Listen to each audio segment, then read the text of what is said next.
이렇게 뭐 한 1교시 들어보니까 할만하죠? 그렇지 않아요? 봅니다. 근데 참 공부라는 게 재밌으면서도 힘들긴 해요. 솔직히 얘기해서. 근데 이제 저도 공부를 오래 해봤지만 공부가 제일 재밌어요, 사실은. 그죠? 하다 보면 아는 것도 생기고. 그리고 오기가 생기잖아요. 해도 모르겠으니까. 그죠? 그런 게 있어요. 네. 오기가 생기면 또 이겨먹어야 기분이 좋으니까. 그죠? 좀 파이팅 좀 해보고. 이제 우리 시작하는 단계니까 이 처음에 시작할 때는 정말 아까 얘기했다시피 계획을 잘 짜셔야 돼요.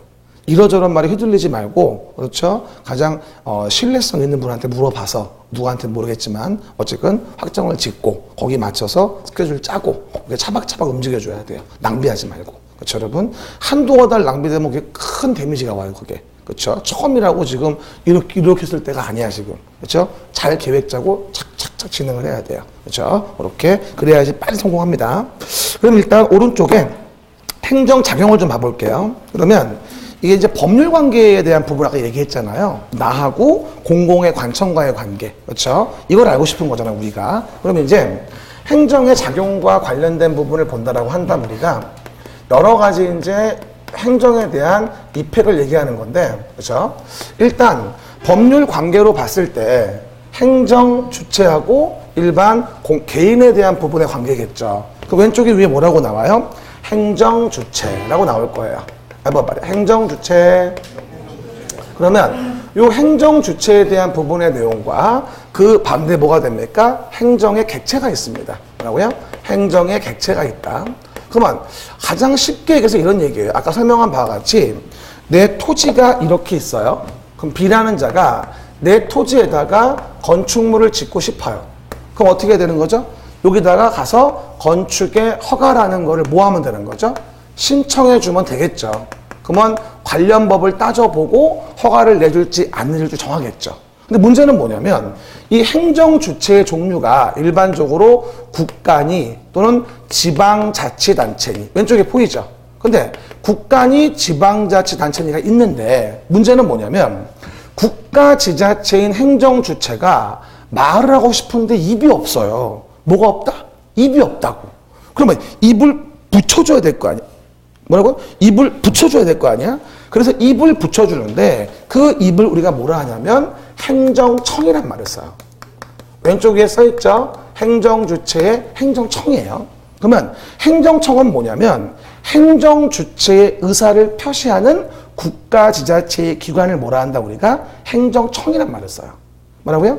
행정주체의 의사를 표시하는 국가지자체의 뭐다? 기관을 뭐라 한다 우리가? 행정청이라고 해요. 쓸 필요 없어요. 맨 밑에 써 있어요. 맨 밑에. 각주 보이죠?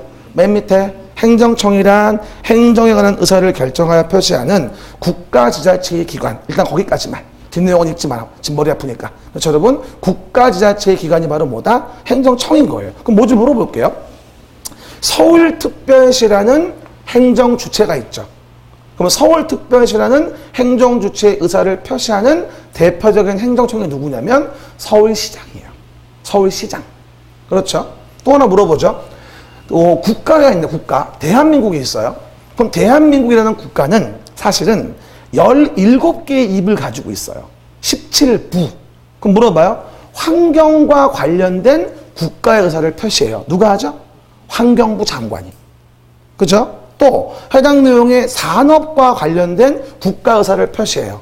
산업통상자원부 장관이. 써져 있죠, 거기. 국가는 장관 등, 뭐죠? 지자체는 시장 등.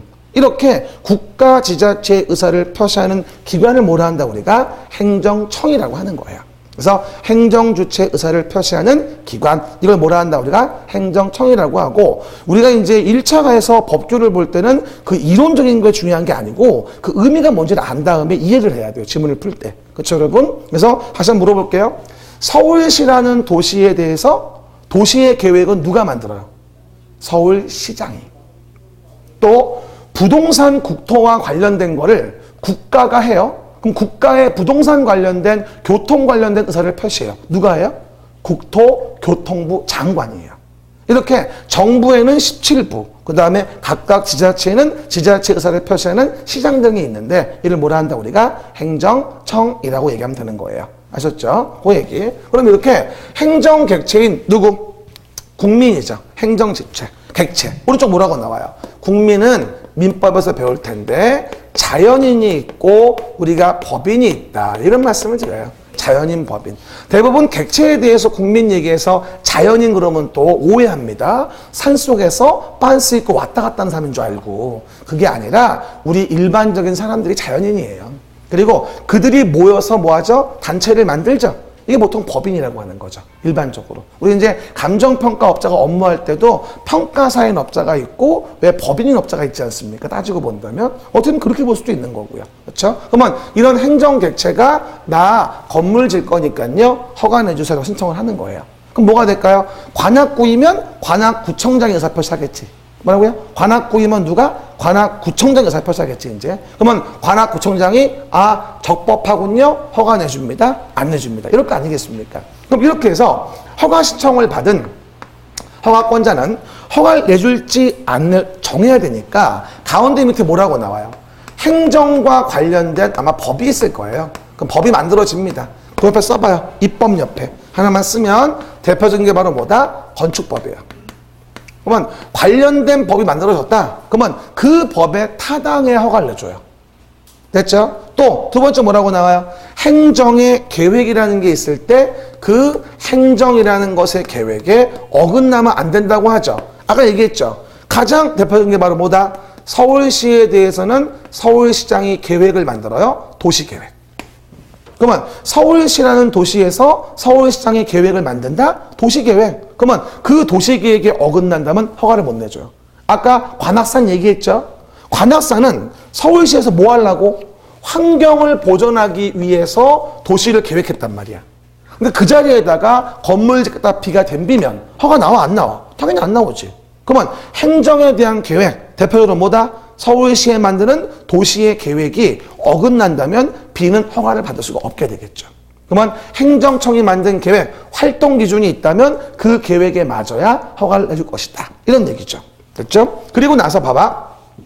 법에 어긋나지 않았고 계획에 어긋나지 않았어요. 그럼 어떻게 돼요? 이제 허가 불허가 처분을 내주겠죠. 봐봐요. 그러면 이렇게 허가 처분을 내주는 거 이걸 바로 우리 뭐라 하냐면 행정행위란 말을 쓰게 됩니다. everybody. 행정행위. 이 사례를 기억해요. 그래야 단어가 안 어렵습니다. 그럼 뭐예요? 행정행위는 아까 얘기했죠. 건축에 허가를 내주는데 법에 타당하고 계획에 어긋나지 않으면 그 건축물의 건축을 허가하면서 권력적 단독행위, 일방적 의사표시에 의한 공법적 단독행위로 뭘 한다? 행정행위로서 허가를 내주게 된다. 이렇게 얘기하는 거예요. 이해가셨죠? 그러면 행정행위다라고 한다면 우리 뭐라 한다? 공법상 권력적 단독행위라고 보통 얘기합니다. 상대방 승낙을 요구하는 게 아니라 일방적으로 표시하는 거니까. 그렇죠? 이래서 뭐죠? 우리가 행정행위에 대한 부분을 나중에 행정법에 가면 여러 가지 또 분류로 많이 배웁니다. 뭐 인허가 뭐 등등 나오면서 뭐에 의한 구분 배우게 됩니다. 그래서 우리가 간단히 얘기하면 이런 사례가 됐을 때 허가 내주는 거 그 자체가 바로 뭐가 된다? 행정의 행위다라고 단어를 간단하게 이해하세요. 그렇죠? 물론 원론적인 얘기는 행정법에서 배우시고 그렇죠, 여러분? 그 정도. 이게 바로 뭐다? 내용이죠. 그런데 이렇게 이제 관악구청장이나 서울시장이 국토교통부 장관이 우리 국민에게 처분을 했어요. 그렇죠? 근데 문제는 그 행정의 행위가 밑에 있죠? 행정의 행위가 만약에 적법하냐? 그 처분이 위법하냐? 인 경우일 때 이제 법률 관계가 분류가 되게 됩니다. 뭐 좀 물어보죠. 만약에 건축의 허가를 신청했어. 근데 옆에 있는 A라는 놈한테는 허가를 내주더니 나한테는 불허가를 했어. 오, 이거 평등해, 안 평등해? 안 평등해. 그럼 뭐야? 아무리 법대로 처분했어도 이건 일반적인 조리에 어긋납니다. 아시겠죠? 그러다 보니까 이런 경우 뭐가 돼요? B는 내 권리를 구제해줘. 왜 나만 불허가는 건데? 같은 사안인데. 이런 식으로 뭐가 된다? 소송 등을 제기해서 권리를 구제받을 수 있겠죠. 됐죠? 그러면 위법한 처분에 대해서는 권리 구제에 대한 게 언급되어지고, 됐죠? 또 뭐가 될까요? 적법한 서울시장 등등의 처분이었으면 그에 대해서는 공권력에 힘을 실어주고 공권력이 실행될 수 있도록 실효성을 확보하기 위한 수단이라는 것을 간구해 주게 됩니다. 그렇죠? 그러면 이와 같이 실효성 확보선을 주지 않으면 행정청의 처분 명령을 아무 따르지 않습니다. 그러다 보니 이 적법한 처분이었으면 실효성 확보를 위한 수단을 강구해주고 위법한 처분이었으면 국민의 권익을 보호하기 위해서 권리를 구제한다는 내용 등이 법에 언급이 되어지게 됩니다. 이게 이제 행정 관련 법들의 기본 스토리예요, 이게. 이거 아시면 대충 이랬으면 이런 내용이, 이랬으면 이런 내용이 나오겠구나 라고 추측할 수 있어요. 그러기 위해서 법률 관계의 분석과 효과에 대한 작용에 대한 입핵은 꽤 중요하다 볼 수가 있어요. 아주 기본적인 얘기지만 모르고 들어가면 조문이 이해가 안 가요. 알겠습니까? 됐죠? 그럼 뭐라고 나와요? 적법하다. 그러면 사인의 의무가 변동된다. 그러면 행정청의 처분에 대한 게 적법했다면 일정한 행위를 해야 할 의무, 자기 의무, 일정한 행위를 하지 말아야 할 의무, 부자기 의무. 그러니까 자연환경 보존지역에서 아파트 짓지 마라 계획됐으면 그런 행동하지 말아야죠. 부자기 의무 생기는 거예요. 적법하니까. 그렇죠? 또 뭐가 되죠? 일정 내용의 급부 의무. 뭔 부담금을 내야 한다? 돈 내야지 그러면. 급부 의무. 돈을 낼 의무. 그렇죠? 또 뭐다? 적법하게 참을 수 있는 한도 내에서는 공공복리를 위해서 참아줄 의무가 생겨요. 수인의 의무. 그렇죠? 작불수급의 보통, 작불급수의 의무라고 보통 얘기합니다. 작불급수. 자기, 부자기, 급부, 수인의 의무. 수인은 뭐다? 참아주는 의무예요. 우리 보통 이런 말을 얘기를 합니다. 일반적으로 헌법 23조에 의해서도 보통 국민에게 권리를 제한할 때는 법률에 정해져 있어야 돼요. 그 법에. 그리고 정해져 있는 게 공공복리에 적합해줘야 되고요. 그러면서 정당한 보상이 있어야 돼요.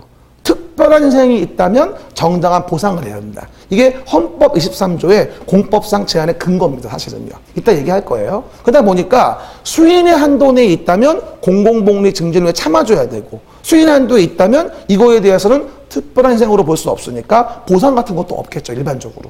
이해 가셨습니까? 그게 일반적인 자기, 부자기, 급부, 수인의 의무가 생긴다고 얘기합니다. 그리고 나서 그게 바로 뭐야? 실효성 확보의 수단으로 뭐가 필요하다? 행정 대집행한다든가 또는 돈 같은 거 안 내면 강제 징수한다든가 이런 게 보통 언급이 되어져요. 나중에 또 배울 때 배우시겠지만 행정 대집행이 뭐냐면 위법하게 건물을 줬어요. 허가받지 않고 건물을 줬어요. 그러면 관악구청장이 가만히 있을 것 같아요? 아니죠. 원상회복의 명령을 하겠죠. 그런데 원상회복 명령을 받은 저 비리한 놈이 콧방귀만 뽕뽕 끼는 거예요. 아유 똥을 싸라 임마 이러면서. 그럼 가만 놔둬요 그거를? 안 되죠. 행정청이 대신 집행을 해요. 이걸 행정대집행이라고 해요. 철거하는 거예요 대신. 그렇죠. 보통 나중에 배웁니다만 행정대집행은 대체할 수 있는, 바꿀 수 있는, 대체할 수 있는 자기 의무를 이행하지 않았을 때 보통은 행정대집행을 해요. 대체적 자기 의무의 불이행시라고 해요. 보통 어려운 말로 하면 대체할 수 있다. 그냥 철거하는 건 대체할 수 있잖아요. 우리가 행정청도 안 하니까 그놈이. 그렇죠. 대체할 수 있는 자기 의무, 무슨 행위를 해야 할 의무를 지키지 않으면 그럴 때 행정대집행을 밟아서 대신 철거하는 실효성 확보 수단이 있다는 얘기예요. 그리고 금전 같은 거 급부 의무를 지키지 않은 경우에 보통 강제징수를 많이 합니다. 국세 체납 처분에 의해, 지방세 체납 처분에 의해, 지방세 외 수익금의 체납 처분에 의해 이런 거에 법에 의해 가지고 강제징수를 하게 됩니다. 조문을 보면 이런 지문이 연결돼 나와요. 항상 적법하다면 이렇게. 그렇죠? 하지만 그에 대한 불허가 처분 등이 위법하였다면 어떻게 돼요? 권리구제의 모습이 나오게 되고 우리는 그 권리구제를 받는 게 바로 뭐다? 이의신청. 뭐하죠? 행정쟁송 이런 걸 통해서 권리를 구제받을 수 있는데 보통 행정쟁송이라 하면 심판과 소송을 한꺼번에 부르는 거예요. 이것도 우리가 2차 볼 때 행정쟁송을 원하라고 한다면 다 쓰는 것이고 소송만 쓰다면 소송만 쓰는 거예요. 그렇죠? 쟁송의 의미는 뭐다? 심판과 소송을 한꺼번에 부를 때 보통 쟁송이란 말을 쓰게 됩니다. 국민 권익 보호를 위한 권리 구제라고 보시면 돼요. 간단하지만 굉장히 심오한 내용들이에요. 사실은 다들 지금. 그래서 이게 어떻게 본다면 영어 배울 때 뭐 2형식, 3형식 배우잖아요. 우리 법 배울 때 이게 문장 형식이라고 이해하시면 될 것 같아요. 이해가십니까? 행정 주체, 행정 객체. 행정 객체가 주체에게 뭘 신청하면 행정청이 뭘 의사표시를 하게 되고 그의 표시가 적법하냐 위법하냐라는 거에 의해서 법률의 효과가 달라지게 되는 겁니다. 그렇죠 여러분. 그리고 2차 가서 배우면 주로 뭘 배운다? 같은 법규를 배워도 여기 권리구제 쪽에 소송과 보상 있죠. 쟁송 요걸 주로 2차에서 많이 배워요. 일반적으로. 이해갑니까? 그렇게 보시면 됩니다. 이게 이제 간단히 본 내용이에요. 근데 여기서 한 가지 짚고 넘어갈 게 있는데 1차 과목 볼 때는 이런 원리를 물어보진 않아요. 이건 왜 얘기하는 거냐면 조문을 읽을 때 훨씬 쉽게 예측할 수 있으라고 얘기해 주는 거예요. 일반적으로. 다만 1차 과목에서는 뭘 물어보냐면 여기 나오는 이제 행정청 등에 대한 레벨이 있어요. 뭐 국장이, 국토교통부 장관이 뭐를 했다. 무슨 뭐 특별시장이 뭐를 했다. 관악구청장이 뭐를 했다. 이런 조문이 있는데 이 조문이 나올 때 이 조직의 체계를 모르면 뭐하죠? 무슨 말을 하는지를 몰라요. 그러니까 엄마가 누구고 삼촌이 누구고 아빠가 누구고 알아야 되거든. 그 조직에 대한 부분을. 그래서 오른쪽 밑에 행정주체와 행정청이라는 박스를 넣어놨는데 그건 별 20개짜리예요. 봐봐요. 어떤 분은 처음 오셔가지고 별을 20개 하라니까 정말 앉아서 하나, 둘, 셋 이러면 안 돼요. 어느새 별을 20개를 칩니까? 그냥 별하고 20개 이러시면 돼요. 그렇죠? 간단하게. 그렇죠? 제가 중요도 표시할 때 별 20개는 A급을 얘기하는 거예요. 그러면 이런 말 많이 하죠. 별 20개만 다 보면 60은 나와요. 그렇죠? 그렇게 이해하시면 돼요. 별 20개는 뭐다? 필수적으로 결국은 외워야 돼요. 외우지 않으면 논할 수가 없어요. 우리 과목을. 그게 별 20개예요. 별 10개는 나름 B급인데 나온 경우도 있고 안 나온 경우도 있는데 알아두면 좋아요. 이게 별 10개. 그냥 별은 여유되면 보세요. 이런 얘기. 아무것도 안 꺼준 건 읽지도 마세요. 화만 나니까. 이해 갑니까? 아무리 기본서에 내용이 있다 하더라도 그러시면 안 돼요. 어떤 분은 그래요. 관계복교를 어떻게 공부해야죠? 힘들어 죽겠어요. 이랬더니만 먼저 공부했던 선배가 후배한테 그러는 거예요. 그냥 쭉 읽어. 그러니까 재수하는 거예요. 이해갑니까 여러분? 됐죠? 관계복교는 쭉 읽어낼 문제가 아니에요. 콕 집어서 봐도 틀릴 판이야. 너무 많아. 농담이 아니라. 목차, 흐름 이거 파악하고 외우려면 목차, 흐름, 용어를 외워야 돼. 뭐 외우라? 목차, 흐름, 용어 외우려면 이걸 외우는 거고 나머지는 계속 듣다 보면 외워져. 정상적인 사람인 경우일 때. 이해갑니까 여러분? 뭐 금치산 이런 거 말고 뭐라고요? 정상적인 사람일 때. 이해 가시겠죠? 그 정도 이해하시면 됩니다. 오해하지 말고. 그럼 봐볼게요. 그럼 오른쪽 밑에 뭐가 나올까요? 행정 주체에 대한 종류를 좀 봐볼게요. 이게 굉장히 중요한데 일단 봐봐요. 행정 주체가 이렇게 있잖아요. 국가 지자체. 그럼 봐봐요. 국가라고 하는 행정 주체에 대한 행정청이 누가 있냐는 얘기예요. 간단히 얘기하면 국가는 17부, 그죠? 5처, 15청이에요.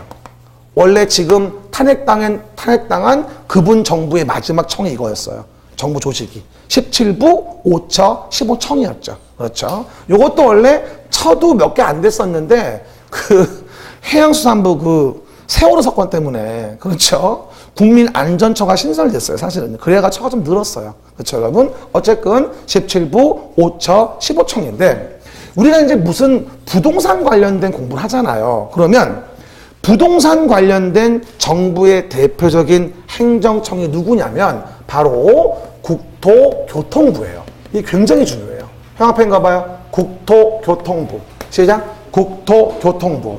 우리는 감정평가 관계법규를 배우고 있는 거죠. 뭘 배우고 있다? 감정평가 관계법규를 배우고 있는 겁니다. 그러니까 감정평가와 관련된 것은 국토교통부 담당이에요. 그러니까 국토교통부 장관이 우리 공부할 때 관계복귀에서는 가장 높은 분이에요. 대빵이에요. 그렇죠? 이 내용에서 뭐 행정청 나올 때 대통령이 이런 질문은 절대 안 나와요. 요즘에 바쁘셔요. 그렇죠, 여러분? 신문 받으시느라고. 그래가지고 안 나오시니까 오해하시면 안 돼요. 이해가셨죠? 다음 주에 안 나오면 제가 잡혀간 줄 아시면 될 거예요. 여러분, 그 정도 오시고요. 그래서 우리가 국가가 국토, 교통, 부동산 관련된 거에서 의사를 표시해요. 그럼 뭔진 몰라도 그 권한은 국토교통부 장관에게 있어요. 뭐 좀 물어볼게요. 아직 배운 게 없지만 들어봐요. 도시계획 시설 사업을 국가계획으로 시행하는 경우 이 사업은 국장이 시행한다. 짧게 부를 때 우리가 국장이라 부를 거예요. 맞나 틀리나? 맞죠. 부동산 관련된 거니까 국장이에요. 서울 외곽순환도로와 같은 여러 개 도시에 걸려있는 도로, 이런 도로를 설치하기 위한 광역도시계획을 만든다면 국가계획 관련됐을 땐 국장이 만든다. 뭔지 모르지만 그렇죠. 즉 국가, 부동산과 관련된 국가는 그 의사를 누가 표시한다? 국토교통부 장관이 표시한다고 이해하시면 돼요. 그렇게 외워요. 그래서 우리가 국가라고 나왔을 때 부동산 관련 조문은 99%가 국장이에요. 그렇죠? 그렇게 이해하시면 됩니다. everybody, 국토교통부 장관.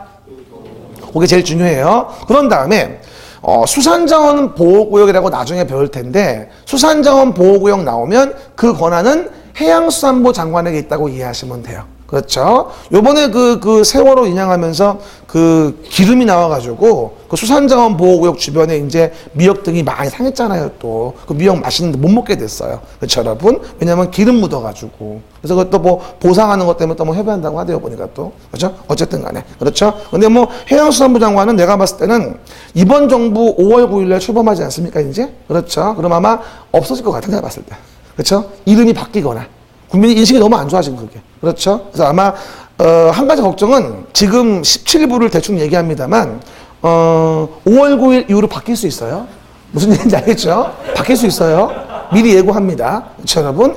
원래 이게 뭐였냐면 옛날에 건설부, 건설교통부, 국토해양부, 지금 국토교통부야. 그래가지고 뭘로 바뀔지 몰라. 가봐야 알아. 가서 물어볼까? 우리 문재인 오빠한테? 그렇죠, 여러분? 누가 될지 아무도 몰라, 솔직히 얘기해서. 돼봐야 하는 거니까. 그렇죠? 예를 들어서. 그런 얘기예요. 됐고요. 그 다음 뭐가 될까? 또 하나가 행정자치부 장관. 이것도 여러 가지야. 뭐 옛날 내무부, 행정안전부, 뭐 행정자치부. 지금은 행자부야. 지금은.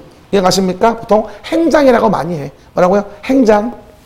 그 다음에 기획재정부 장관 등등이라고 나올 거예요.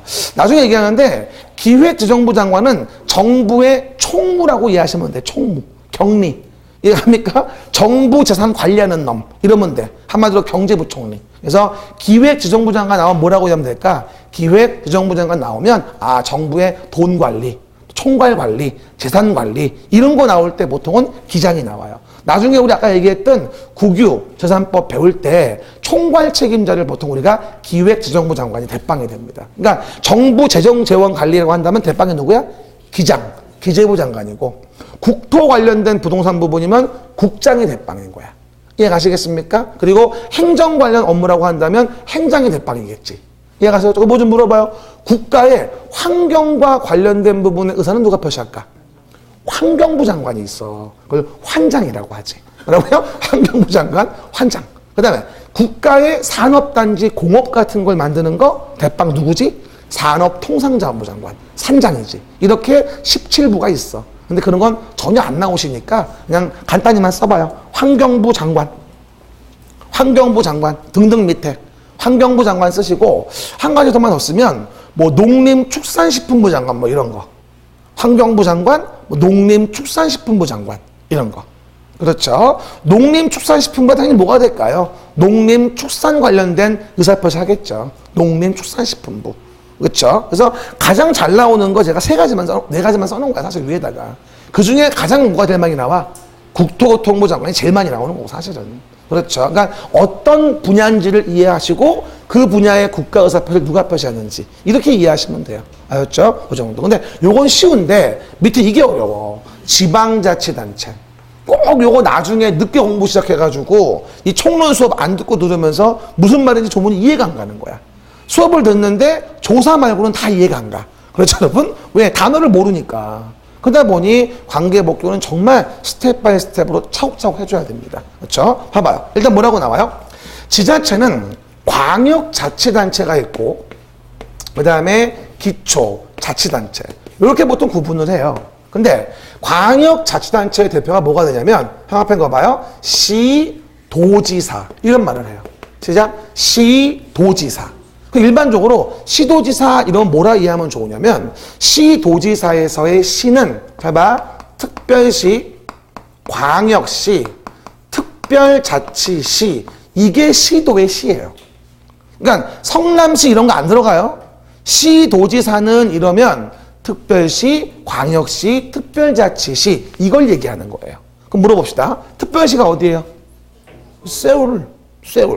특별시 몇 개예요? 그러니까 특별시지 하나. 그렇죠? 특별시 하나야. 그러면 광역시 몇 개야? 안 세봤지? 내가 세봤잖아. 6개. 그렇죠? 불러봐. 인천, 대전, 대구, 부산, 광주, 울산. 요즘에 창원이 이제 광역시 하려고 애를 쓰고 있는데 내가 볼 때는 어려워. 그래서 여러분 인천 옆에 옛날에 성남 쪽도 광역시를 많이 원합니다. 그리고 수원도 그렇고요. 그렇죠? 창원시 광역시 해주면 수원도 해줘야 돼요. 이해갑니까? 경기도에서 인구 제일 많아 수원시가. 130만 정도 될 거야. 수원시 인구가 아마. 어마어마합니다. 그렇죠? 근데 여러 가지 면에서 광역시가 되고 나면요. 일반 도미테시보다 여러 가지 비용이 많이 들어가요. 부시장도 2배가 돼. 부시장도. 그렇죠? 그러다 보니 연봉도 많이 나가야 되고 그래서 예산 차원에서 좀 허락을 안 하는 편이야. 광역시는 6가지야 지금. 그래서 특별시, 광역시. 그리고 또 하나 특이한 게 특별자치시가 있는데 아마 관심 없는 분 모를 텐데 이게 이제 신행정수도라고 하는 세종시야. 세종특별자치시. 보통 이렇게 얘기하지. 시작. 세종특별자치시. 이걸 특별자치시라고 합니다. 그렇죠. 그래서 우리가 시도지사는 이러면 뭐라 일반적으로 특별시, 광역시, 특별자치시 요걸 얘기하는 거지 성남시니 주변에 뭐 광명시니 이런 거 얘기하는 거 아니야. 알았죠? 오해하시면 안 돼요. 됐죠? 그 다음에 도는 뭐가 될까요? 도는 그냥 도일 수도 있고 특별자치 도일 수도 있어요. 뭐라고요? 그냥 도일 수도 있고 특별자치 도일 수도 있습니다. 그러면 특별자치도가 바로 어디냐? 제주도예요. 제주특별자치도 보통 이렇게 얘기하죠. 그렇죠. 조문 나올 때 우리가 시도지사는 뭐뭐뭐를 뭐뭐한다 이러고 나오지. 그러면 특광, 특시, 도, 특도를 얘기하는구나 라고 이해하시면 돼요. 이게 좀 넓은 지자체, 광역지자체의 종류예요. 아셨죠? 여기까지는 쉬워. 아직까지는. 됐죠? 그러면 여기서 이제 거기 보면 특별시, 광역시라는 부분이 줄 꺼져 있고 특별시, 광역시 밑에 쭉 내려오면 뭐가 된다? 구라고 나오죠. 자치구라는 말이 보일 거예요. 에버바리. 자치구. 자치구는 뭐냐면 특별시, 광역시 밑에 있는 구는 지방자치단체인 구란 얘기예요. 그러면 지방자치단체로서의 권한이 있다는 얘기죠. 쉽게 말해서 건축의 허가권이 있다는 얘기예요. 쉽게 얘기하면. 이해 가시겠죠? 그럼 봐봐요. 서울특별시 밑에는 몇 개의 구가 있죠? 안 세봤죠? 내가 또 세봤어요. 25개예요. 그 중에 우리 관악구가 있는 것이고요. 그렇죠? 근데 서울시 자체의 인구가 거의 대충 1000만 명이에요. 근데 관악구 인구만 50몇만이야. 그렇죠? 근데 일반적으로 도지사 밑에 있는 일반적인 시군 있잖아요. 왜? 도 밑에 있는 일반적인 시군. 근데 도 밑에 있는 일반적인 요시 주변에 안양시가 55만이거든요. 그러니까 관악구 인구가 거의 같아. 그러니까 도 밑에 있는 시군 레벨과 자치구 있죠. 특광 밑에 있는 구는 동급 레벨로 보는 거야 우리가. 그래서 보통은 기초자치단체 이러면 시장군수, 자치구의 구청장. 보통 이렇게 얘기를 해요. 뭐라고요? 시장군수, 자치구의 구청장. 이게 뭐가 된다? 일정 내용의 기초자치단체가 되어지겠죠. 그렇죠? 그러다 보니 해당 내용에 여기서 나오는 구하고 뭐 좀 물어보죠. 경기도 성남시 분당구 알죠? 천당 밑에 분당 알죠? 분당구. 그죠? 그러면 요 분당구는 지방자치단체일까요? 아니에요. 써져 있죠? 단순한 행정구입니다, 이거는요. 그러니까 성남시가 지자체인 거고 성남시의 구획을 분장한 업무 분장일 뿐입니다. 그래서 같은 구라는 말을 쓰지만 이건 지방자치단체인 구가 아니에요. 그럼 물어봐요. 성남시 분당구에서는 원칙이 건축허가를 누가 할까요? 성남시장이 하는 거예요. 이해 가시겠습니까? 됐죠? 이거는 뭐니까? 기본적인 자치구가 아니에요. 지자체가 아니라는 거죠. 되었죠? everybody, 시군, 자치구. 시장? 시군, 자치구. 그러면 시군, 자치구가 바로 뭐가 된다?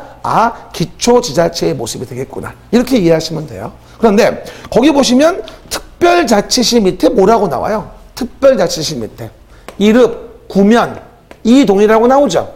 읍면동. 그 읍면동의 그 일읍이 어디냐면 조치원읍이에요. 조치원읍. 그죠? 고대 캠퍼스 있는 거. 그렇죠? 근데 그 조치원읍은 읍면동은 이건 지자체가 아니에요. X하세요. 그렇죠? 그러면 봐요. 특별자치시는 세종특별자치시에게 모든 권한이 있어요. 허가권도 얘한테 있고 모든 권한이 얘한테 있는 거야. 왜? 그 밑에 기초자치단체가 없거든. 그러니까 특별자치시 자체가 건축의 허가권자야. 쉽게 얘기하면. 이해가셨죠? 그래서 특별자치시는 뭐다? 시군구에 기초지자체가 없다. 읍면동은 그냥 행정구역 분장일 뿐이고 일반적인. 그래서 읍면동은 지자체가 아니거든요. 그래서 특별자치시에게 모든 지자체 권한이 있다고 이해하시면 돼요.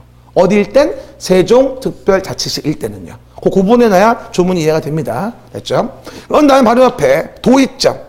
도 밑에 뭐가 있냐? 이제 시군이 있는데 하나 주의할 게 있어요. 여러분, 시는 시인데 봐요. 도 밑에 있는 시. 됐죠? 도 밑에 있는 시, 성남시, 안양시, 광명시 뭐 등등 있을 거 아니겠습니까? 근데 요 시가 재밌는 건 인구가 50만 명 이상이 되어지는 시가 있어요. 뭐라고요? 인구가 50만 명 이상인 시. 그러면 요 인구가 50만 명 이상의 시를 우리는 뭐라 하냐면 대도시란 말을 쓰게 돼요. 대도시. 그러면 인구 50만이 안 목이 메이죠. 뭐라고요? 인구 50만이 안 되면 어떻게 되냐? 이건 대도시가 아닌 그냥 시겠죠. 됐나요? 그럼 봐봐요. 왜 이런 대도시를 표시해놨냐? 이거 중요합니다. 별표. 대도시 개념 중요합니다. 우리 봐요. 일반적인 국민들은 뭐라 불러요? 서울이라는 대도시에서 이렇게 얘기하거든요. 우리 이제 그러면 안 돼요. 수험생이 됐으니까 대도시는 도 밑에 있는 시군의 시 중에서 인구가 50만 이상 되는 시를 우리가 대도시라 그래요. 서울식으로는 뭐라고 이해해야 돼? 특별시야. 이해갑니까? 인천식으로는 뭐라고 이해해야 돼? 광역시야. 세종시는 특별자치시야. 이렇게 명명해야 돼. 일반 우리는 국민이 아니야. 이제 수험생이거든. 이해가십니까? 그렇게 구분하셔야 돼요. 그럼 왜 이렇게 한 거냐? 들어봐요. 원래는 봐요. 성남시 같은 도시는 도의 밑에 있잖아요. 그러다 보니 도시행정을 결정할 때 도지사한테 가서 허락을 받아야 돼요. 원래는. 그죠? 그런데 문제는 경기도 이천시가 성남 바로 옆에 있어요. 경기도 이천, 인천 말고 이천. 쌀 맛있는데 여주 이천 옆에. 알죠? 몰라? 그러면 그 경기도 이천시 인구가 22만이에요. 그죠? 그리고 경기도 가평군의 인구는 뭐 5만도 안 되고요. 그렇죠? 근데 이런 동네와 동급으로 도한테 가서 다 허락을 받아야 돼요. 이해갑니까? 이렇게 인구가 많은데 그러면 야 인구 50만 명 이상 되는 도 밑에 시 중에 대도시라고 칭하고 이 대도시는 도시행정 결정할 때 도지사 허락받지 않고 독립적으로 도시행정을 결정할 수 있게 좀 더 권한이 많은 도시로 명명한다라고 해서 대도시 시장을 도입하게 돼요. MB 정부 때. 명박. MB 정부 때. 이해가십니까? 그때 들어온 거예요. 그때. 그러니까 경기도 밑에 시군이 있을 때 그 시 중에 인구가 얼마? 50만 명 이상 되는 시는 뭐라 부른다? 우리가 대도시라고 해서 일반 시군보다 뭐다? 도시의 결정권이 많다 그럴까? 권한이 많다 그럴까? 그렇게 이해하시면 돼. 이게 대도시의 시장이야. 물론 경기도 밑에만 이런 게 아니야. 다 지방도 마찬가지야. 뭔 얘기인지 알겠죠? 그래서 everybody 대도시의 시장 물어볼게요. 경기도 수원시의 인구는 130만? 그럼 뭐야? 대도시. 경기도 광명시의 인구는 32만? 그러면 뭐? 그냥 시. 이해갑니까? 됐죠? 이렇게 이해하시면 돼요. 그리고 원래 지방자치법상으로는 군에서 시가 되는 게 보통 인구 5만이에요.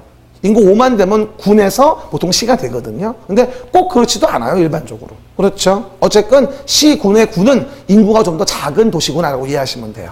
시군의 군은 보통 인구 5만이 안 되겠죠, 이거는. 이해 가시겠죠? 그 정도. 이게 바로 뭐냐면 도 밑에 나오는 시군이 되어집니다. 했습니다. 또 하나 물어보죠. 제주특별자치도. 시작. 거기 잘 봐봐요. 제주특별자치도 밑에 시가 있나 없나? 있어. 제주시, 서귀포시. 제주도 안 가봤구나? 앞으로 가보면 되겠지. 그렇죠? 오해하지 말까. 그러면 제주도 밑에도 시가 있는데 요 시는 지자체가 아니에요. 뭐라고 나와요? 행정시라고 나올 거예요. 우리가 배우는 시 중에서 지자체가 아닌 시는 이거밖에 없어요. EX 해봐. 제주시, 서귀포시. 그렇죠? 그래서 제주시, 서귀포시는요 선거도 안 해.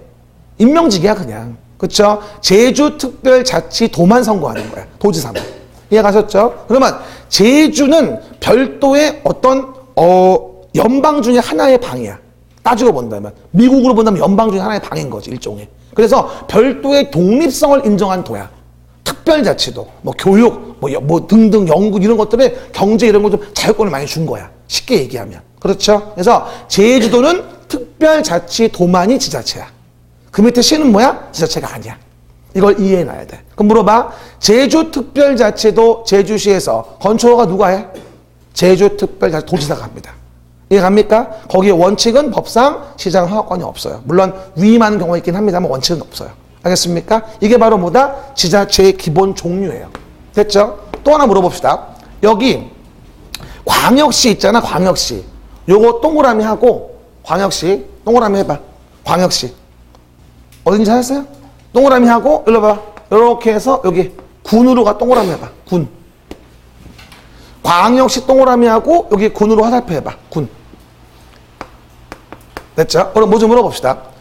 인천광역시에 군이 있어요, 없어요? 있어요. 강화군, 옹진군. 그러면 대구광역시에 군 있어요, 없어요? 있어요. 달성군. 이해갑니까? 그럼 뭐야? 광역시 밑에 군이 있기도 하네? 있어요. 그러면 왜 이게 있는 거냐면 시의 지역적 범위, 시역을 넓혀서 효율적인 관리를 도모하기 위해서 군을 도시에 편입한 경우 등이 있어요. 이해갑니까? 그래서 인천이나 대구 등 광역시에는 군이 있고 부산 가도 기장군이 있어요. 부산광역시 기장군. 미용 유명한 데 있잖아. 왜? 됐어. 시험 안 나와. 한번 보시고요. 어쨌든. 그 다음 보니 뭐가 된다? 이렇게 광역시 안에도 군이 있긴 한데 사실은 광역시 안에 있는 군에 대해서는 뭐하죠? 별도의 지자체이긴 합니다만 도시계획 만들 때 같은 경우는 도시계획을 만드는 권한이 없기도 해요. 왜냐하면 광역시장이 만드니까. 그렇죠? 자세한 내용은 뒤에 가서 할 거예요. 조문마다 조금씩 다르거든 이게. 어쨌든 광역시 안에도 군이 있긴 하구나 라고만 이해해 놓으세요. 아셨죠? 일단 기본적인 행정청의 조직입니다. 한번 말이에요. 행정청. 요게 이제 일반적인 패턴이에요. 요 정도 봤다면 우리가 이제 조문을 대충 이제 읽을 수 있어요. 그게 아니면 읽어지지가 않아요. 무슨 말인지를 모르니까. 그렇죠? 됐고요. 그럼 다음 페이지 위에 볼게요. 그럼 다음 페이지 위에 보시면 내용에서 뭐라고 나오냐면은 이제 아까 얘기했던 거 행정계획이 보일 거예요. 줄만 쳐보세요. 행정계획. 행정주체가 장래 일정 기간 내에 도달코자 하는 목표를 설정하고 그를 위하여 필요한 수단들을 조정 통합하는 작용, 그 결과를 뭐다? 설정된 활동 기준, 이를 뭐라 한다? 우리가 행정계획이란 말을 쓰게 되는 건데요. 일로 와보세요. 좀 이따가 또 말씀을 드릴 텐데 봐요. 그러면 아까 우리가 행정청 등에 대해서 행정청이 일반 국민이 건축의 허가 신청을 했을 때 건축의 허가를 내준다고 한다면 행정의 계획 같은 거에 타당해야 허가를 내주겠습니다. 이랬잖아 아까. 그렇죠? 근데 그 행정청이 행정의 계획을 만드는 거에 가장 대표주자가 뭐냐면 봐봐요. 서울시라는 도시에서 서울시장이 여기에 대해서 계획을 만드는 게 있는데 이걸 뭐라 불러 우리가? 도시계획이라고 한다라고 아까 얘기했어요. 아셨죠? 봐봐. 도시계획. 도시계획이 바로 대표적인 행정계획이에요. 봐봐. 그럼 봐봐. 이렇게 그림을 그려요. 이거 내가 뭐라 했더라? 그치, 국토. 안 까먹었어. 젊어 확실히. 뭐라고요? 국토. 그쵸? 그러면 해당 내용에서 국토에 대한 부분에 계획을 하고 이용을 하는 게 국토계획 법률인데 이 법을 공부할 땐 가장 우리가 국토를 직접 계획하기는 어려워지기 때문에 국토를 이루는 도시라는 걸 단위로 해서 뭘 하자? 계획을 하게 됩니다. 이게 도시계획인 거고 그럼 들어봅시다. 서울시라는 도시는 커요? 됐다 커요? 됐다 커요. 맞췄어요. 어려운 건데. 뭐라고요? 됐다 커요. 그러면 이 큰 도시에 지금 봐봐. 이 큰 도시 25개의 구를 가진 이 큰 도시에서 그냥 일필휘지로 계획을 만들어요. 이게 가능해요? 가능한가 보구나. 뭐라고요? 가능하지 않아요. 알았죠? 화폐 나빠 죽겠네. 그래가지고요. 그러다 보니까 이런 경우 밑그림을 먼저 그려줘야 돼요. 그러면 야 여기 관악산인데 환경 좀 보존하자. 이렇게 할까? 여기 이렇게 하천이 있는데 요거 좀 정비할까? 여기 도로 좀 만들고 여기다가 전철 좀 할까? 경전철을 만들까? 뭐 등등등 뭐 계획도 하고 이러면서 여기다가는 좀 아파트 좀 지어볼까? 전철역 옆이니까 이거 어떨까? 라고 하고 이런 식으로 밑그림을 그려요. 이렇게 밑그림을 그리는 계획을 우리는 뭐라 하냐면 도시의 밑그림을 그린다. 도시 기본계획이란 말을 쓰게 돼요. 한번 말해. 도시 기본계획. 일단 봐요. 줄 꺼줄 거니까 못 찾아. 재판 봐요. 그렇죠? 도시 기본계획. 그러면 도시의 밑그림을 그려주는 계획을 우린 뭐라 하냐면 도시 기본계획이라고 하는 거예요. 그러면 밑그림을 그렸으면 그래? 밑그림 그렸네. 그러면 여기다가 그래 환경을 보존하자. 확정.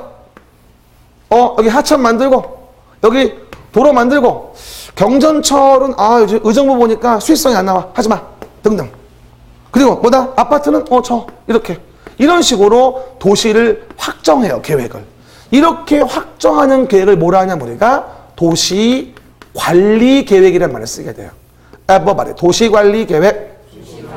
쉽게 말하면 서울시라는 도시의 계획을 만들 때에는 도시의 밑그림을 그려주는 기본계획과 기본계획의 밑그림 스케치를 기본 삼아서 그걸 기초로 뭐 하죠? 도시를 관리하기 위한 계획을 만들게 되고 요 두 계획을 묶어서 도시계획이라고 해요. 일반적으로.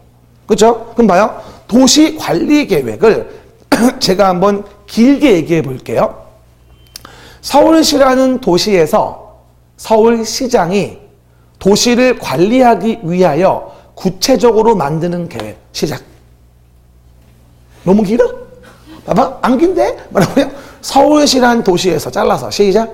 서울시란 도시에서 서울시장이 도시를 관리하기 위하여 구체적으로 만드는 계획. 그게 뭐야? 도시관리계획이야. 그러면 도시관리계획은 기본계획의 밑그림 스케치에 맞춰서 구체적으로 관리를 하게 돼. 됐죠? 그럼 물어볼게요. 도시를 관리계획하는 걸 계획을 했어요. 그렇죠? 근데 기본계획은 관리계획을 만들기 위한 밑그림이죠. 그럼 물어볼게요. 요 기본계획은 누구에게 영향을 미치려고 만드는 걸까? 서울시장 본인에게. 관리계획을 만들기 위한 밑그림이니까 본인이 본인을 구속하려고 만드는 계획이야. 기본계획은. 일반 국민에게 영향을 미치는 계획이 뭐다? 기본계획은 아니야. 기본계획은 관리계획을 만들기 위한 서울시 내부의 계획일 뿐이야. 됐지? 하지만 관리계획이 만들어지면 누구는 너무 기분이 좋고 누구는 정말 짜증나 이러고 있어요. 이해갑니까? 그거 왜 그래? 가봐, 으라, 뭔 일이 있었니? Something wrong? 물어보는 거예요. 그렇죠? 그랬더니 나 무슨 일이 있어. 나 좀 봐봐. 내 토지인데 내 토지가 어느 날 갑자기 개발 제한 구역으로 묶였어. 그린벨트. 뭐 말해. 개발 제한 구역. 이게 의뢰 땅이야. 가뜩이나 여기에 대한 토지에 박탈감이 있는데 하물며 유일한 재산인 내 토지가 어느 날 그린벨트인 개발 제한 구역으로 계획이 돼. 기본이 대땅 안 좋아. 이해갑니까? 그러면 영향을 많이 받겠지. 이 계획으로 인해서. 또 서울시가 도시관리계획을 만들었는데 원래 내 토지는 이렇게 돼 있었고 도로에 전혀 접하지 않은 맹지였어. 우리 보통 아직 배우지만 맹지면 평가를 낮게 하겠지. 토지 용도가 낮으니까 토지 용도가 잘 이용할 수가 없잖아. 그런데 어느 날 도시관리계획이 계획되면서 내 토지가 갑자기 도로 앞에 놓이게 돼. 기분이 좋아 안 좋아? 너무 좋아. 그러면서 주변에 뭐 상가 조성하고 건물 짓고 전철군형 서브웨이 생기고 근생상가 만들어지면서 동네가 갑자기 막 스바라시? 그렇죠? 너무 좋아지는 거야. 그러면 요 값은 정말 좋겠지? 관리계획이 잘 만들어져서 내 토지 값이 올라가는 거야. 우리 주변에 이런 거 보면요. 우리 집 주변에 교통이 안 좋았어. 근데 어느 날 전철이 생겨. 그 순간 1억이 올라. 집값이. 그런 개발 이익을 먹어본 적이 있을 거야 아마 주변 부모님들께서. 그렇죠? 그러면 그런 경우일 때 뭐가 된다? 당연히 나한테 영향을 미쳐. 그치? 그러면 도시관리 계획은 우리에게 직접 영향을 미치는 계획이구나. 됐지? 도시기본계획은 우리한테 직접 영향 미치지 않는구나. 서울시 내부를 단속하기 위한 밑그림이구나. 이렇게 이해할 수 있는 거야. 그럼 뭐 좀 물어볼게. 상식 차원에서. 들어봐. 그러면 도시기본계획이 확정됐어. 밑그림 그린 거야 지금 이제. 그럼 기본계획 확정됐는데 기분 나쁘다고 을이 와서 막 와서 소송 걸어. 너 왜 그래? 확정된 거 아니고 그냥 밑그림이야. 이 계획은 너네한테 영향 주려 만든 계획이 아니거든. 그러니까 랄지 하지 마 라고 얘기를 해요. 뒤집어봐. 랄지 그렇죠? 그렇죠? 확인해 보시고요. 뭔지 몰라. 확인하시고요. 그러다 보니 도시기본계획은 일반 국민에게 영향력을 미치는 계획이 아니니까 그 일반 국민은 기본계획을 이유로 소를 제기할 적격이 없다는 거야. 이해가시겠습니까? 말이 안 되죠. 하지만 을은 관리계획 때문에 개발제한구역 정해졌는데 주변 토지와 비교해 봤을 때 굳이 여기여야 했는가? 타당하지 않아. 위법해. 그럼 뭐야? 그 관리계획을 이유로 소송을 제기해서 권리를 보호받을 수도 있다고 봐야 돼. 왜? 나한테 영향을 미치는 계획이니까. 우리 대법원은 이렇게 판시한 바가 있습니다. 아까 얘기했다시피 뭐 허가를 한다, 인가를 한다, 불인가 불허가를 한다. 이런 것들의 행정행위에 대한 행정처분이 그 자체가 위법하다면 권리구제를 위해서 소송을 제기할 수 있다고 보는 게 맞아요. 행정행위에 대한 처분이 위법했을 때 부당하면 심판제기할 수도 있는 거고요. 근데 문제는 뭐냐면 행정계획인 계획 자체를 만든 게 과연 인허가 처분 내는 거, 불허가 처분 내는 것처럼 일반 국민에게 직접적으로 구속력이 있는 것인가? 계획 제차를 만드는 게 여기에 대해서 논의를 많이 했었어요. 그렇죠? 근데 대법원의 판단은 이랬어요. 아무리 행정계획에 대한 것이어도 일정한 직접적인 행정처분은 아니었어도 그 계획으로 국민이 개별적으로 구체적으로 구속되어지는 효과가 발생한다면 그 계획을 이유로 국민을 보호하기 위해서 소송을 제기할 수 있다고 보는 것이 타당하다고 대법원은 판시한 바가 있어요. 그럼 우리는 뭐라 한다? 단순한 행정계획에 대한 처분성을 봤을 때 이게 일반 국민에게 구속력이 있는지 없는지에 따라서 일반 국민은 그 위법을 이유로 소송을 제기할 수 있기도 하고 없기도 하다는 얘기예요. 일반적인 행정행위 처분처럼. 이해가셨죠? 이게 주로 물어보는 패턴인데 왼쪽 위에 봐봐요. 구분을 봐보세요. 일반 국민의 비구속이라고 나올 거예요. 시작. 일반 국민의 비구속. 네, 대표적인 게 바로 B번의 도시군 기본계획이에요. 도시군 기본계획. 거기 군은 왜 붙어 있는 거냐면은 가평군 같은 데가 있을 수 있잖아요. 그래서 도시군 계획이라고 합니다. 그래서 저는 보통 얘기할 때 군 안 붙여요. 왜냐면 우리 서울시는 군이 아니거든요. 이해가셨죠? 의미를. 그래서 도시군 기본계획. 그러면 이런 계획을 이유로 뭐 할 수 없어요? 심판이나 소송 같은 거 제기할 수 없는 거고요. 두 번째, 일반 국민의 구속력이 있다. 영향받는다. B번의 종류. 뭐라고 나와요? 도시군 관리계획. 도시관리계획. 이걸 이유로 뭐가 된다? 영향을 미치니까 심판이나 소송을 직접 제기할 수도 있다고 보는 거예요. 시험 나온다기보다는 계획의 성질을 아시란 얘기예요. 다시 얘기해요. 아까 허가 인가를 내주는 것은 행정행위죠. 행정청 처분이고요. 하지만 활동 기준을 만드는 도시계획, 행정계획 자체로 가지고도 처분성을 인정받아서 소송을 제기하는 경우도 있다는 거예요. 우리에게 뭐다?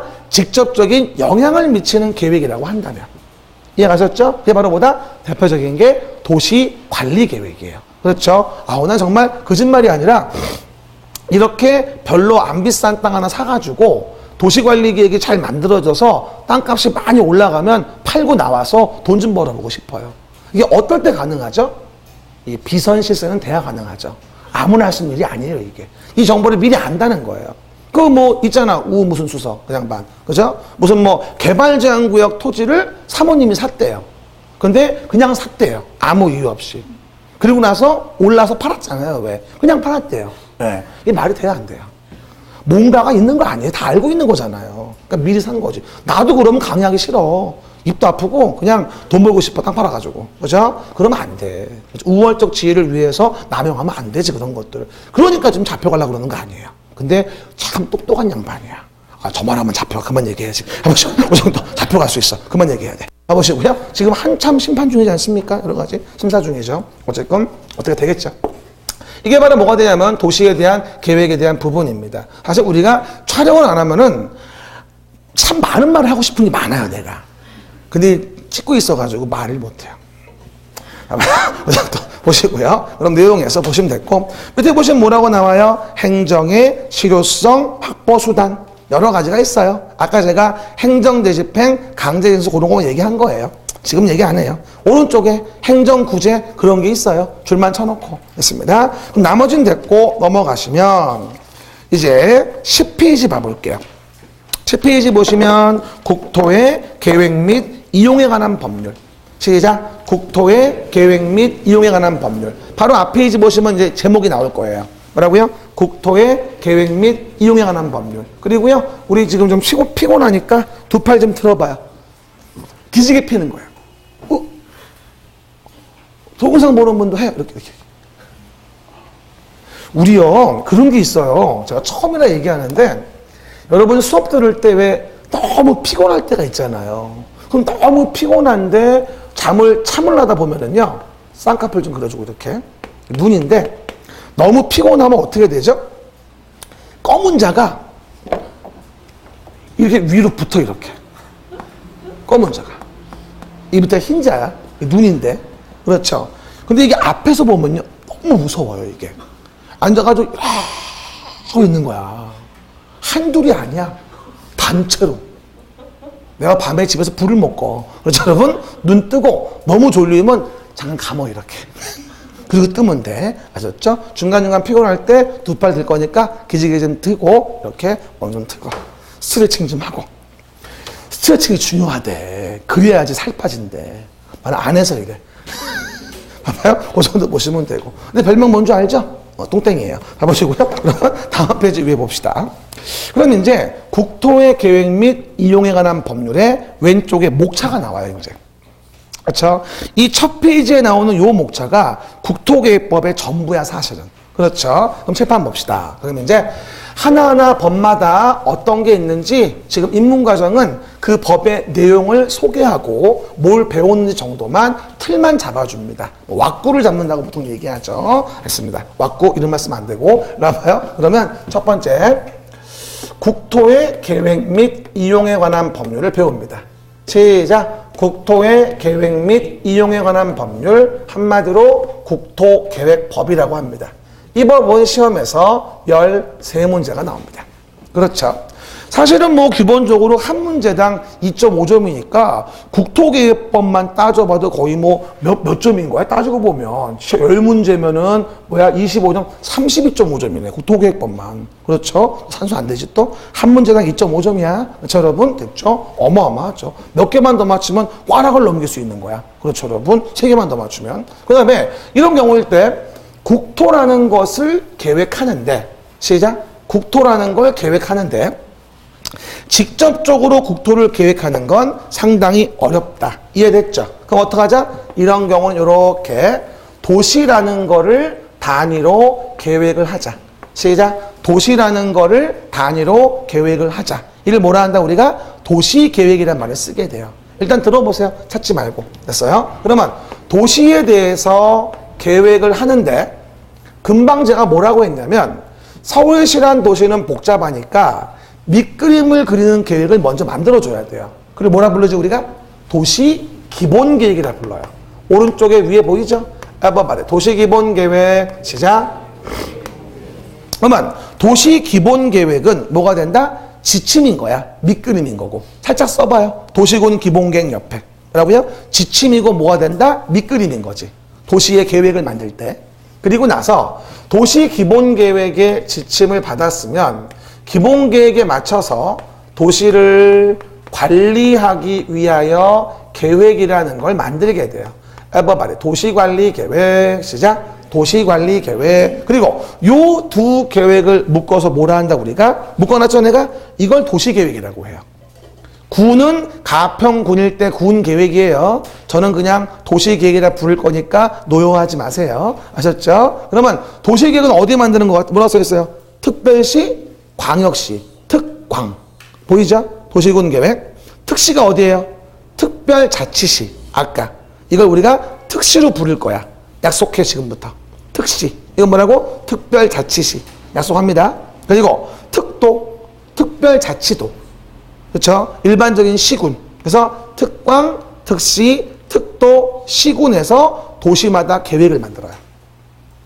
됐나요? 그러면 원칙은 뭐예요? 국장. 국장이나 그냥 도지사는 도시계획을 만들 권한이 없어요.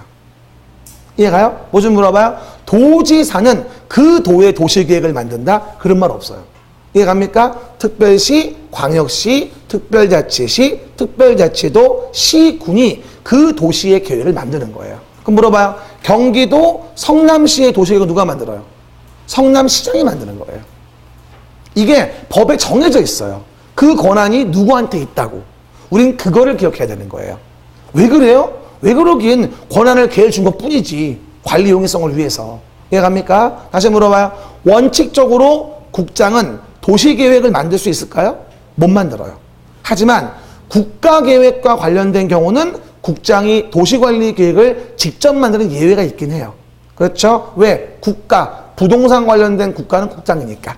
원칙은 안 되는 거고. 한 번 더. 특별시, 광역시, 특별자치시, 특별자치도, 시군. 짧게 뭐라 불러? 특광, 특시, 특도, 시군. 이래 부를 거야. 알았죠? 그럼 봐봐요. 이렇게 해서 도시기본계획과 관리계획을 만들어서 서울시라는 도시에 대하여 뭐하죠? 도시의 계획을 만들게 되는데 그 도시관리계획에 보면 1, 2, 3, 4, 5, 6이 보일 거예요.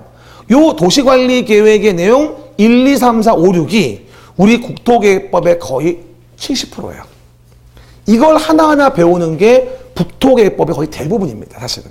그렇죠? 그럼 봐봐요. 그 중에 4번 좀 봐봐요. 4번 형광펜 봐봐요. 기반시설의 설치, 정비, 개량. 시작. 기반시설의 설치, 정비, 개량에 관한 사항. 올라보세요. 우리가 공부할 때 기반시설이라는 말을 쓰게 되는데요. 뭐라고요? 기반시설. 재판 봐요. 조금 유식한 말인데요. 우리 일반적으로 왜 이런 말 하죠? 도로. 우리 밖에 나가면 바로 도로 있죠. 도로. 저와 같은 도로를 좀 유식한 말로 기반시설, 도시인프라 뭐 이런 말을 씁니다. 뭐라고요? 기반시설. 시작. 기반시설. 우리 시험에 이 기반시설이 참 잘 나와요. 나중에 배울 텐데 기반시설 종류가 대분류 7개고요. 대분류 7개를 다시 세분하면 수십 개입니다. 그 기반시설을 항목별로 맞춰 외워줘야 돼요. 결국에는. 그렇죠? 내년 3월 첫째 주 토요일까지는 다 외워야 돼, 일단. 그러면 대표적으로 있는 게 도로예요. 그럼 물어봅시다. 요 도로라고 하는 기반시설을 계획하지 않고 하면 이렇게 쭉쭉 뻗은 길이 있을까 없을까? 꼬불탕꼬불탕 되겠지. 그렇죠? 계획해서 강제하기 때문에 가능해지는 거예요. 그럼 봐봐요. 그렇게 기반시설을 도시관리 계획으로 계획해서 결정을 해요. 그렇게 결정된 시설을 우리는 뭐라 하냐면 화살표 왼쪽에 써봐요. 도시계획시설이라고 쓰세요. 동그라미 몇 번 지금 4번 옆에 왼쪽에 화살표하고 도시계획시설이라고 쓰세요. 시작. 도시계획시설. 아줌마요. 제가 요거 길게 얘기해 볼게요. 서울시라는 도시에서 서울시장이 도시관리계획으로 계획하여 결정된 기반시설. 외울 거 한 개도 없어요. 단어를 만들면 돼 그냥. 봐봐요. 서울시라는 도시에서 서울시장이 도시를 관리하기 위한 계획으로 계획해서 결정된 기반시설. 이게 뭐야? 도시계획시설. 그러니까 이런 도로를 만들 수 있는 거고, 여러분 나중에 보상 관련된 법을 배울 때도 이런 도로를 만들기 위해서 사유지의 토지를 강제로 뺏어서 도로로 만들 수도 있는 거야. 그럴 때 그 보상금이 마음에 안 들면 갑이 뭐야? 위법이니 뭔 이런 소송을 제기하는 거고. 그럴 때 보상금을 어떻게 줄는지를 우리가 2차 가서 배우는 거고. 이해가셨죠? 지금은 뭐고? 그런 사건을 배우는 거고. 지금은. 내 말 이해하시겠죠? 됐습니다. 그럼 뭐가 됩니까? 이런 도시계획설에 결정이 되고 나면 이걸 설치하기 위한 뭐가 필요하고? 사업을 하게 되고. 그 사업이 뭐야? 도시계획시설 사업이 되어지는 거예요. 그렇죠? 일단 그까지만 써요. 또 하나 물어봅시다.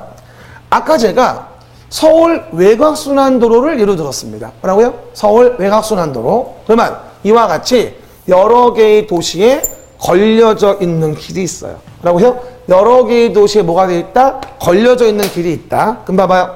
서울 외곽순환도로 가봤죠? 가보면 여기 성남시라는 걸 지나서 어디? 서울시 지나서 어디? 구리시. 그렇죠? 이런 식으로 여러 개의 도시에 걸려져 있어요. 그러면 이렇게 여러 개의 도시에 걸려있는 도로라는 게 있죠? 뭐 좀 여쭤볼게요. 그러면 이런 도로는 서울시 혼자 설치할 수 있겠죠?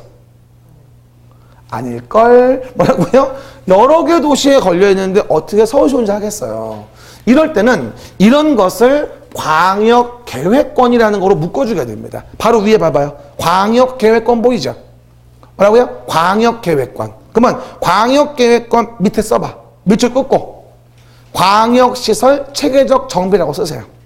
광역시설 체계적 정비. 왼쪽 맨 위에 광역계획권.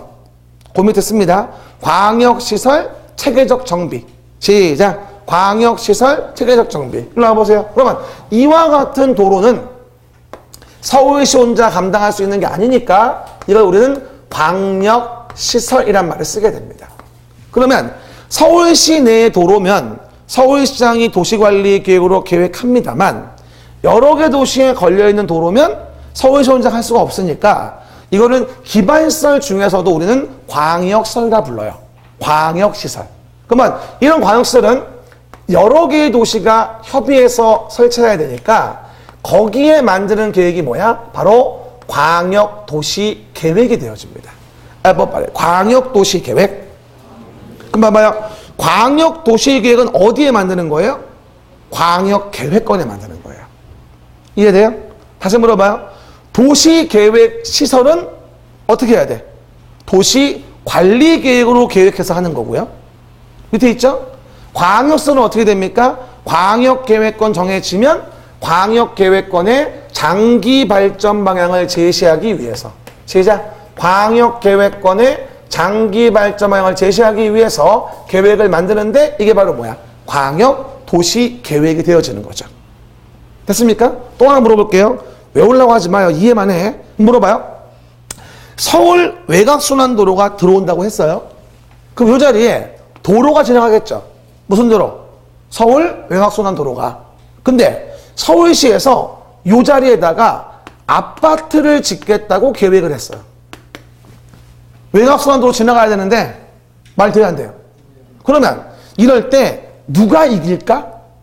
광역도시계획 만들어서 서울 외곽순환도로 만든 자의 말이 맞을까? 아니면 그를 무시하고 서울시장이 그 자리에다가 아파트 짓는다고 하는 게 맞을까? 그럼 우리는 거기에 맞춰서 이 토지를 다르게 평가해야 되겠지. 도로가 될지 아파트 부지가 될지. 이해갑니까? 우리 법은 이럴 때 싸우지 말라고 아래에 있는 계획은 위에 있는 계획에 적합하게 하세요. 시작. 아래에 있는 계획은 위에 있는 계획에 적합하게 하세요. 이게 행정의 대원칙이에요. 어느 법에 어디를 가도 하위 계획은 상위 계획에 부합해야 되고 그렇지 않으면 상위 계획이 우선하게 돼요. 행정 계획의 대원칙입니다. 그럼 뭐가 될까요? 이런 경우 아파트 될까 안 될까? 당연히 안 된다는 거예요. 우린 그러면 그 자리를 도시기본계획은 의미가 없는 거고 광역도시계획상 외곽순환도로가 들어가겠구나 라고 이해하고 평가하면 되는 거지. 내 말 이해되겠죠? 됐습니다. 그래서 광역도시계획에 아래에 있는 계획은 부합해야 되고 그게 아니면 어떻게 돼? 위의 계획이 우선한다고 이해하시면 됩니다. 그리고 맨 위에 또 뭐가 보여요? 아주 대빵이 보이죠? 국가계획이라는 게 보여요. 에버바리 국가계획 시작. 그럼 만약에 MB정부에서 국가계획으로 아주 대대적으로 시행한 사업이 있어요. 4대강 보사업이라고. 왜 했는지 아무도 알 수 없는 사업을 했어요. 근데 아직까지도 전혀 회자되고 있지 않아요. 그것도 궁금해요. 왜 그런지. 그렇죠, 여러분? 아, 나 다음 주에 못 나올 것 같아, 아무리 봐도. 그렇죠, 여러분? 그 정도. 근데 이 공법을 얘기하면 그런 얘기 안 할 수가 없어요. 다 연결된 것이기 때문에. 그 다음 뭐니? 이런 국가계획으로 이루어지는 사업들은 아래에 있는 모든 계획에 앞서요. 여기다가 4대강 보라는 걸 만들려고 한다. 근데 4대강 보를 만드는 사업에 외곽순환도로 안 됩니다. 즉, 국가계획은 맨 위에 있고 광역도시계획, 도시계획은 어디에? 국가계획에 적합하게 만들어줘야 됩니다. 이해갑니까? 시작. 광역도시계획, 도시계획은 어디에? 국가계획에 부합하게 해야 되고, 그렇지 않으면 뭐가 앞서요? 국가계획이 우선하죠. 이것도 4대강 보 나올 때 개정된 거예요. 원래 맨 위에 있지 않았어요, 이게. 근데 이제 경남도지사 등등등이 계기니까 안 되겠다. 제일 위로 올려야지. 개정해서 그때 이게. 그렇죠? 맨 위로. 그 얘기를 안 할 수가 없지, 그러니까. 그렇죠, 여러분? 됐죠? 국가계획은 맨 위에 있어요. 아래에 있는 계획은 국가계획에 부합. 그렇지 않으면 국가계획이 우선. 이해가십니까? 국가계획 나오면 담당은 국토교통부 장관. 써봐. 국가계획 옆에. 국장이라고 써, 가로하고. 국장. 우리 이제 쓰는 단어 약속을 해야 돼. 국토교통부 장관은 국장이라고 하는 거야. 다 부르면 입이 너무 많이 아파. 그렇죠, 여러분? 그렇게 얘기하면 돼. 그래서 이제 계획의 직을 봐. 하나 물어봐. 다 했어요. 그런데 서울시의 모든 행위를 다 계획한다는 게 가능할까요? 일거수 일투족 모든 거를 다 계획한다는 게 가능하겠냐고. 안 돼요.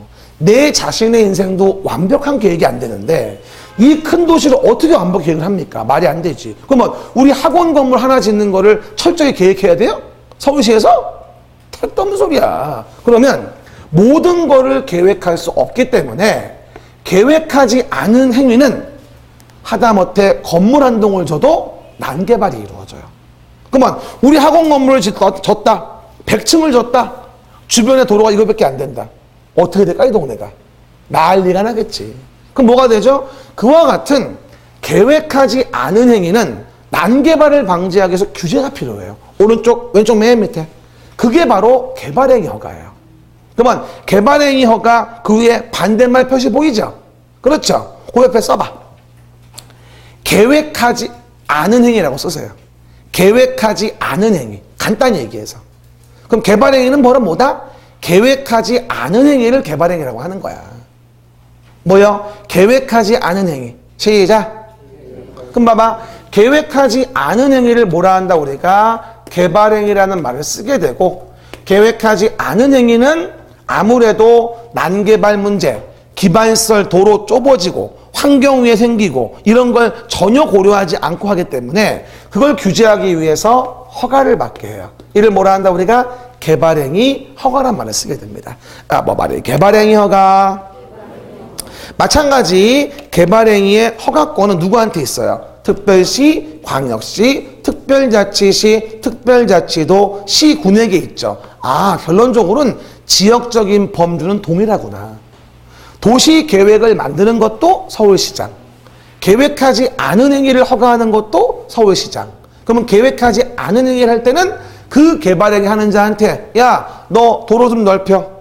건물 짓고 너 행위 제한 완화돼가지고 개발이익 먹었잖아. 돈 좀 토해내고 개발이익 환수해서 도로 넓히고 환경위해 방지하고 경관 조치하고 나무 심어 임마. 이런 식으로. 그러면 허가 내줄게 라고 하는 게 개발행위 허가. 아, 개발행위는 계획하지 않은 행위에 대해서 난개발을 방지하기 위하여 허가를 받는 게 개발행위 허가구나. 써봐. 난개발 방지. 시작. 난개발 방지.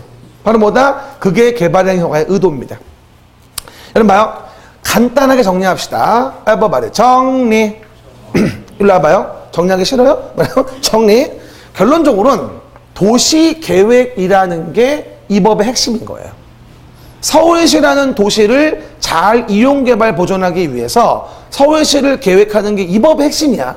국토를 직접 계획하는 건 어려우니까. 근데 이 계획을 알고자 했더니 이 계획보다 앞서는 계획이 있어. 그러면 국가계획과 광역도시계획을 알아야지만이 이 계획이 파토가 안 나.